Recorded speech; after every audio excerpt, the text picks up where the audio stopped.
So I wrote a poem last year for our anniversary about a topic I can't help but think about when dwelling on our marriage, and that's the topic of death. I know that sounds silly, but really it's true. And no minister, participant, or witness on our wedding day thought that such a thing was stupid, because the notion of death was written into the very core of the promises that we made to each other as we contemplated our future love together. Until death do us part. When you think about that, it isn't a strange notion to couple the thoughts of love and death. Whenever we participate in any activity, one of the first thoughts we have is about the duration of that activity. Whether it's dwelling on the workday, errands that need to be run, the work week, a leisurely vacation, or anything else, we think about how long an event is going to last. Sometimes we dwell on the anticipation of something tedious or painful ending, and at other times it's anxiety at the thought of something great coming to a close. So just like on the day we became newlyweds, and even more so 7 years into our vows, I can't help but think about our love as something fantastic that is drawing to a close, at some undetermined time in the future, at least from my perspective. But for those who know me, however, you understand that under my facade of seriousness, I am all jokes. To my credit, I can let some very serious things roll off my back and just move on with life. But to my debt, the inability to ever take anything with complete seriousness can end up hurting others. In this instance, with this poem, I think it's to my credit. While I wanted to explore some very serious ideas like death and love, I also wanted to lighten it up and have a little bit of fun. So I wanted to show that death doesn't kill life while it's being lived. Even when addressing the ending of our lives, such thoughts don't negate the fullness of those lives and the love that we have for each other. So this poem is entitled Irish for More. It's obviously meant to sound like I wish for more, which is stupid and cheesy and part of the fun. So I wrote it with an Irishman's accent in mind and use imagery from what one might expect to see in Ireland. Really, I've never been to Ireland, so I don't know if it's accurate. Also not sure if I got an Irish accent or a Scottish one. I'm sure my inability to distinguish between the two is like calling a hobbit a dwarf or something like that. I'm sure I offend both Scotsmen and Irishmen at the same time. I tried listening to a bit of Flogging Molly and Hosier to get up my accent a little bit. I didn't even think to check if they were from the more Protestant Northern Ireland or not. So I might have ended up with a Catholic Scottish accent. Regardless of what it ends up being, Catalina loves accents, and I wanted to make a poem for her that had fun in that sort of way, where she could recite it with her accent or listen to me sound like an idiot attempting mine. As far as the seriousness goes, the poem reminds me of a conversation Jesus had with some of the religious leaders.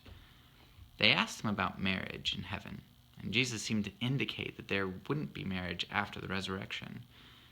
While the thought of the resurrection and redemption is awesome, the seeming lack of marriage in heaven feels like a knife in my gut.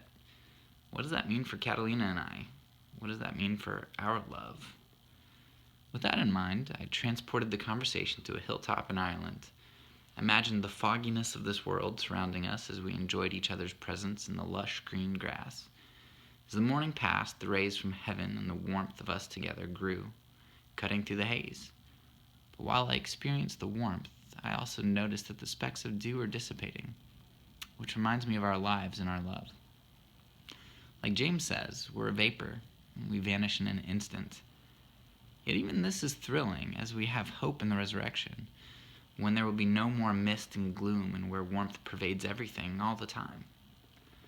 But neither of us knows what will happen on the other side, when our bodies are made new. While we experience mortal and fleshly things now, we know that we will experience only perfection in the restored heavens and earth. Are the words and experiences that we now share a part of the goodness that will continue? Or are those, like Jesus seemed to indicate, aspects that will come to a close? Here on earth, is our mortal, unredeemed flesh talking to and experiencing each other? Or are those experiences that we share right now and words being communicated right now from our souls to our souls? I conclude that I don't really know what the answer is. I don't know if our relationship will continue in the new heavens and earth. I don't know how much we'll remember of each other and our relationship and our love. I don't know whether our souls are speaking their beautiful, everlasting language to each other, or if our words are just the compressions of air in momentary existence. Regardless of what our relationship is and what becomes of it, whether we're counting up our days or counting them down, we're counting together, and I love it. So here it is in a Scotsman's, Irishman's accent, Irish for more. High upon this tepid mount we make our home in fields, o'erlooking all that lay beneath land's graded rocks and rills. Through the mist and dampy dew the morning sun waxes on eye, as all the warmth that we two share from heaven draws hither nigh. And like a speck o' dew and air our lives dot both space and time, me lowly presence graced by yours, our presence blessed with each other's lives, till we whose mortal bonds doth loose to embrace eternal, ethereal, travel on and travail no more, satisfied in gloom's repeal.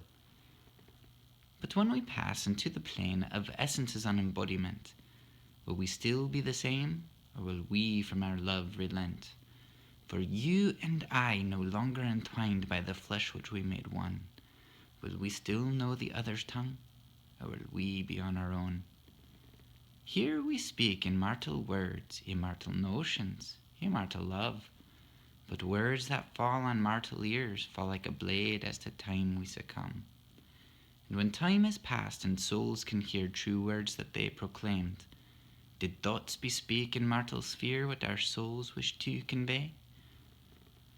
Now I ponder upon what language it is we speak, whether it's rustic, lilted, syncopated song, or dreary, drab, and bleak.